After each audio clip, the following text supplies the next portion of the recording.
Assalamualaikum warahmatullahi wabarakatuh. Halo teman-teman semua, pada video ini saya akan mengajak untuk teman-teman semua belajar bersama tentang memahami bagian-bagian tumbuhan beserta fungsinya. Yuk kita belajar bersama. Nah teman-teman, tahu gak ini gambar apa? Nah ini gambar bagian-bagian tumbuhan. Ada apa saja sih bagian-bagian tumbuhan itu? Yang pertama ada akar, yang kedua ada batang, yang ketiga ada daun, yang keempat ada bunga, yang kelima ada buah. Jadi bagian-bagian tumbuhan itu ada yang pertama akar, yang kedua batang, yang ketiga daun, yang keempat bunga, yang kelima buah. Pada 5 bagian tumbuhan tadi, kita pelajari yuk satu persatu apa sih fungsinya. Teman-teman, kita pelajari dulu manfaat akar. Manfaat akar yang pertama itu untuk mengokohkan tumbuhan.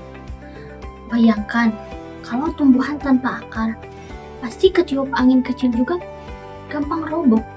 Dengan itu, karena adanya akar itu untuk mengokohkan tumbuhan agar tidak mudah roboh. Nah, manfaat yang ketiga pada akar, sebagian akar bisa menyimpan untuk cadangan makanan. Contohnya seperti wortel, kentang, dan lain sebagainya. Nah, teman-teman, pada bagian akar tidak punya hanya satu jenis. Pada gambar ini ada 2 jenis akar yang berbeda. Yang pertama ada akar tunggal, yang kedua ada akar serabut. Nah, teman-teman, pada ciri akar tunggal, ia memiliki akar cabang dan akar pokok. Yang dimaksud akar cabang yaitu yang kecil akar ini, dan yang disebut akar pokok itu yang besar ini. Nah, pada akar tunggal biasanya dimiliki oleh tumbuhan yang memiliki 2 keping atau juga disebut dikotil. Salah satu contohnya yaitu kacang. Nah, teman-teman, pada ciri akar serabut, ia tidak memiliki akar pokok. Ia hanya memiliki akar cabang-cabang saja dan ia tumbuh langsung dari pangkal tanaman.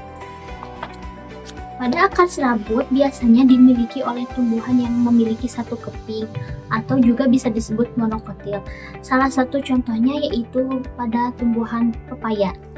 Nah, teman-teman, bagian tumbuhan yang kedua itu ada batang.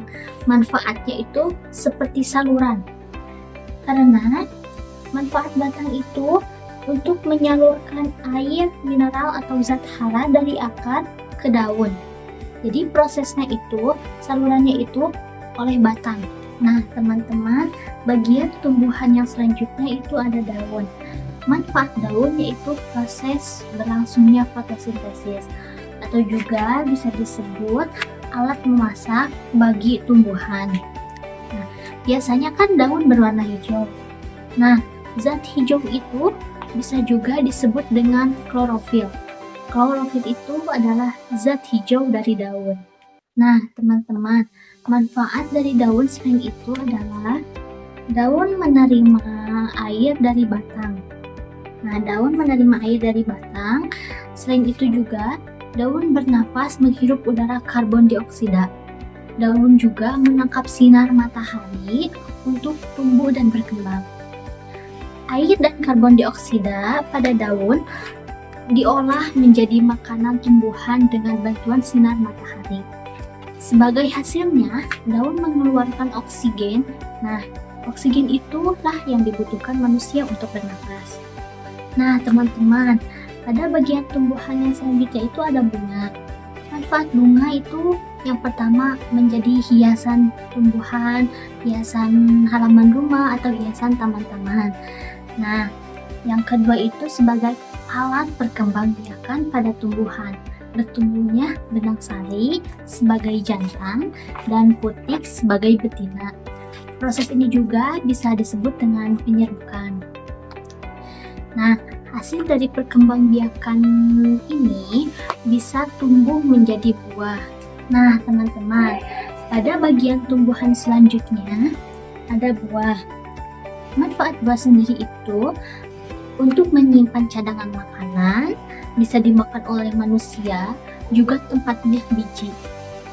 Dan pada biji sendiri juga itu mempunyai manfaatnya loh. Yang salah satunya itu untuk bisa ditanam kembali dan seiringnya berjalannya waktu bisa bertumbuh dan berbuah kembali.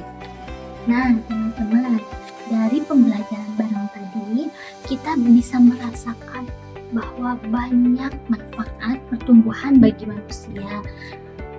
Terutama kita bisa menikmati keindahan dari bunganya, kita bisa makan dari buahnya, kita bisa menghirup oksigen dari daunnya.